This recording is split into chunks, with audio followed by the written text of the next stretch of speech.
So who's after this? Like who? Why don't you interview someone like Tristan? Would he go on it? I don't know. He's on. Ask him. We're probably online. see if you want to go on. I think we're on. Wait for the phone to load. It's saying we're on. That's all right. We'll go. Okay, so I'm back with another live.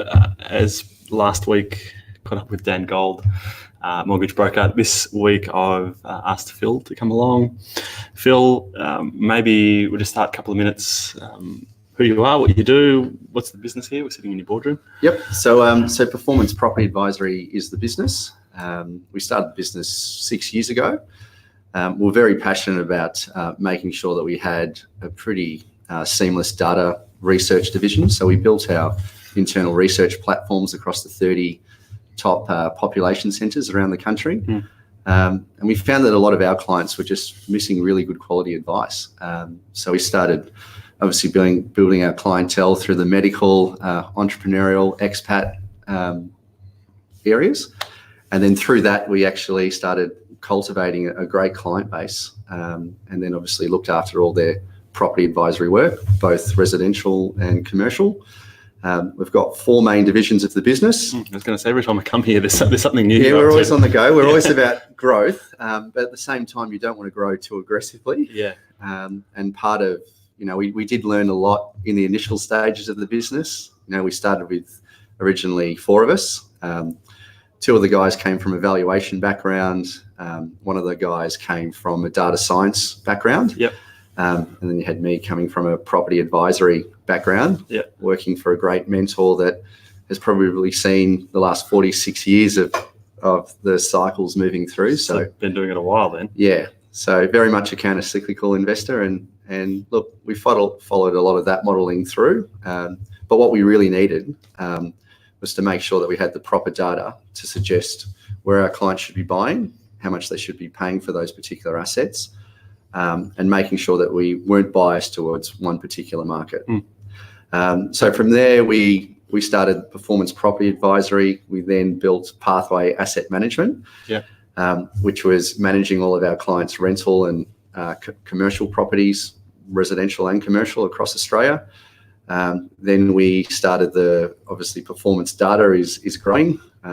That's requiring a lot of internal investment. Where does the data, so kind of big in building the data in the first place, like where does it come from? Where do you? So we're analysing about 16 different data sets, but there's a number of areas, ABS, there's a number of groups that we're looking at and analysing, and you've actually got to be able to interpret the data. The data's there, but it's how you portray and actually understand that data and what does it actually mean. And each particular cap city, each particular area has got a different drivers of value, but the macro drivers are all reasonably similar. So if you can get your modelling right and the data suggests that this market's undervalued, we've got an opportunity to buy for our clients and generate some good uplift for them in the short term to medium term. Portfolio advisory is really important as well. So reviewing their portfolios. Selling. I know you've made recommendations to sell. You don't often see that with property. Yeah, well, I think people, they get into this concept of holding the asset long term, and occasionally that's frustrated us because we've had clients that have come in, especially our medicos, that have purchased 3 or 4 off the plan assets. They've just chosen to hold it for the long term, but there might be an asset or 2 that they should be realising. So a lot of the fin planning sector, everyone's advising in terms of what they should be doing with their stocks and equities. But who's advising actually on their assets that they actually own, their property assets? True. So we thought there was a gap there missing in the market. We've created a business around making sure that our clients are getting great advice end to end. And then in the last, obviously, 12 months as a result of the election, we were very concerned with our current client base. And so we built another division of the business called BuyerX. Okay. We invested very heavily in some prop tech behind that called airopens.com.au, which gave a home buyer probably a little bit more power. Rather than look at realestate.com and troll through all the listings, we created a platform for a home buyer to grade those particular homes that they're going through. We offer the service free of charge. but ultimately we'll probably give home buyers an opportunity to make sure that they're going through the right assets and they're not wasting their time going through and looking at a listing online that may or may not suit their requirements. But as a result of the elections, obviously Liberals won again. So look, it's probably been a little bit of a blessing in disguise that we built that part of the business. And we've poached some really, really good operators, and we've got some really good prop tech that we're building behind that, that we want to grow. So how did that come about? Was that like the kind of the more home buying service rather than the investment buying service, the home buying service? Did that come about more from existing clients asking, hey, can you help me buy that upgraded house? Or Correct. Where did it come from? We found that we didn't actually have the time to execute it in the right way that we were obviously doing on the investment side. Obviously, we've got a lot of data and research to make sure we're grading their investments, but no one was grading their home buying assets. So we basically built out this as a result of, we thought a lot of people were going to tie up their wealth within their residential homes as a result of labour getting in. So we're looking at the worst case scenario. Our clients from our end, we saw the level of interest and demand for investment grade, growth focused assets dwindling. And then from there, we actually looked at saying, well, where is this market going to change? Where do we see it moving forward if Labor do get in? And we're of the view that, well, a lot of people are going to tie up their wealth in their homes. So we built this business as a result of that, obviously planning for the worst case. We're of the view that people were going to naturally focus on income producing assets. So we've invested very heavily in our commercial and industrial apartment in that advisory space. So people wanting yields of 5 to 7%, pretty consistent blue chip commercial and industrial property around the country. So as a result of that, we've been able to create these two other businesses, and they're going quite well. We're operating out of the $1.5 million plus space in the home buying space, and we've started in Melbourne, Sydney, and Perth. So that's going really well. But as a result, our investor demand at the moment has picked up dramatically. So we're very busy, but we've got to be careful we don't grow too aggressively, because you need a great team behind it building. How many people on the team now? So we started with, there were 4 of us originally. We've now got 54 staff across the country. As a result of that, we've failed fast with a couple of our hires, and we've learnt how to hire properly in the right way. I think it's really important that you spend a lot of time in that initial stages rather than rushing into and hiring someone. So we did make a few mistakes when we originally started the business. We think without our team, we've actually been able to support them, and they've supported us, and we want to get behind them in terms of getting the right process, the training, making sure that they're investing themselves. So we're very passionate around making sure that we're looking after our team. We go after the RMIT, the Melbourne Uni graduates. They've got an economics straight out of uni. And we train them from the ground up, and they've been absolutely amazing for our business. So without them, we wouldn't have been able to create the business that we have today. So we go back a bit, and so what made you get into setting up your own business in the first place? So you were working for someone else initially. Yep. Were you always working in property, or what's the career journey been like? Yeah, so it's probably been, we originally started probably working for a mentor of mine that had started. He was previously a stockbroker. And he was working in the equities and property advisory space back in the 60s. And then he started concentrating on the property buying side, and obviously did quite well. So when I finished my studies initially as a graduate, I studied and looked at all the really good operators out there, and he had very much a counter-cyclical focus.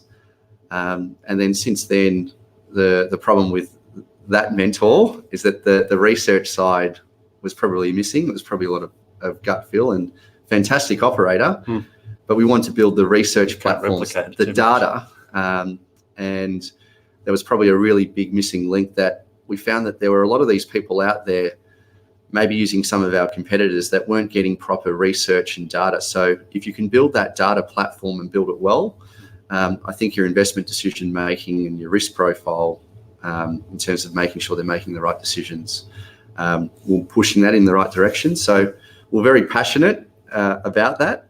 We got some really good operators behind that. And then through that, we've been able to create the initial stages of the business. And when we first started, we didn't actually know what we were doing. Yeah. We invested very heavily in our research. It wasn't generating a profit, but we needed the research to make sure that we're making the right calls across the country. Is it the first business you've operated yourself? I had another couple of side business, couple with a couple of friends in terms of, all different types of, always very keen to kind of grow the business, regardless of what it is. And we ended up selling that with a couple of mates from the country, which was great. And that was probably in the kind of IT space, which was very much a learning curve, but it required 100% of your commitment to actually really grow the business. So I'm always thinking about other opportunities out there, and I think probably the transition for us is possibly a fund that we're looking at doing down the track. Launch a property fund. Yeah, correct. The PPA fund of some sort, whether it's commercial or residential. We've got to get through the land tax issues on the res side.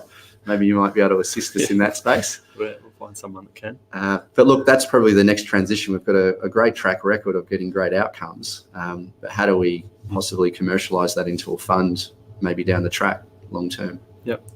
So just the business that you sold, I'm always interested to find out how that happened. Yep. Like I was talking to Dan last week, and he just got a call on a Sunday out of the blue.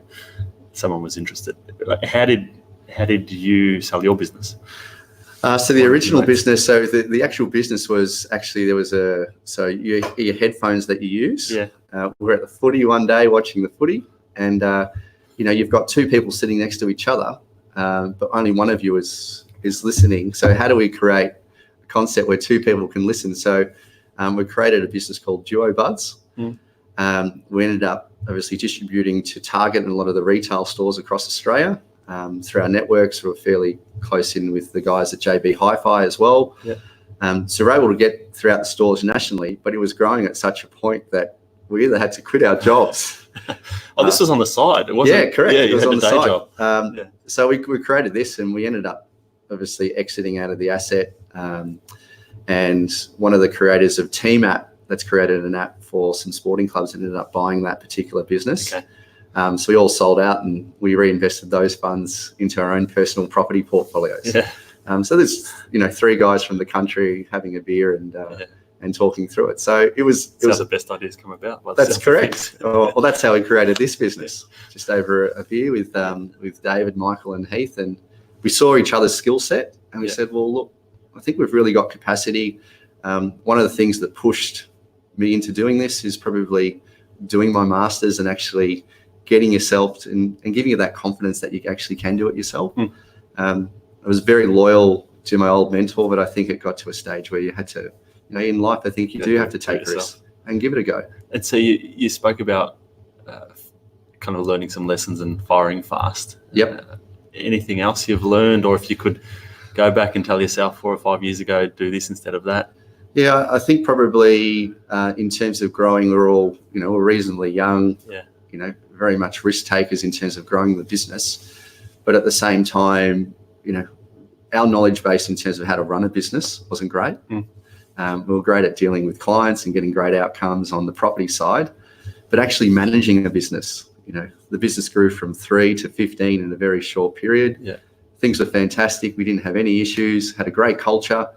But once you have one bad hire, it filters into the whole culture of the entire business. And we had a couple of questionable hires that we probably let them go. We probably should have got to a point we should have made a call a lot sooner. That created a questionable culture at the time. So if I could tell myself back then, it's rather than be too nice, I think you do have to be... Got to be the boss at some point. You've got to be a boss. You've got to have a bit of mongrel in you. And if you don't, it's your business at the end of the day. You're here to support, you're supporting, and you've got a great team behind you. And with 1 or 2 bad hires, it can just create this really bad flow into your business. So never my time again, probably we would have grown a little bit, slower. I think that would have been because our overheads are increasing.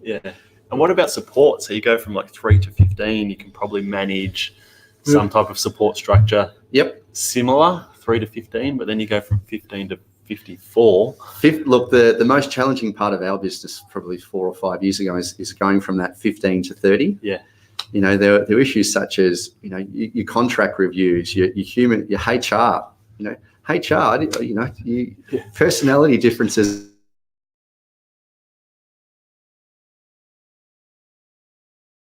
We learnt a lot. And I think if you hire well and you hire great team members, they are the biggest supporters. So it's quality of making sure that they feel supported within the business.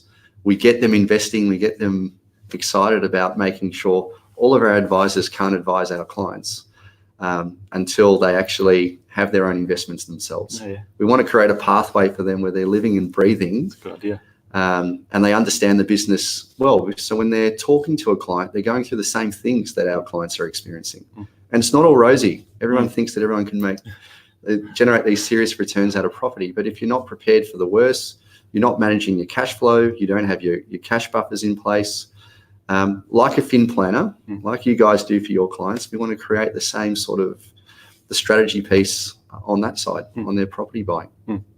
And so you touched on looking forward, but I guess my final question to you: if we're sitting here in 3 years' time, what will you want to have had happen over that time for it to have been a good 3 years? Well, 3 years, we'll get some, in terms of, we're not particularly keen on growing too much more than this. I think we're really happy with the team that we've got. Yeah. Building the commercial side of the business is something that really, really interests us.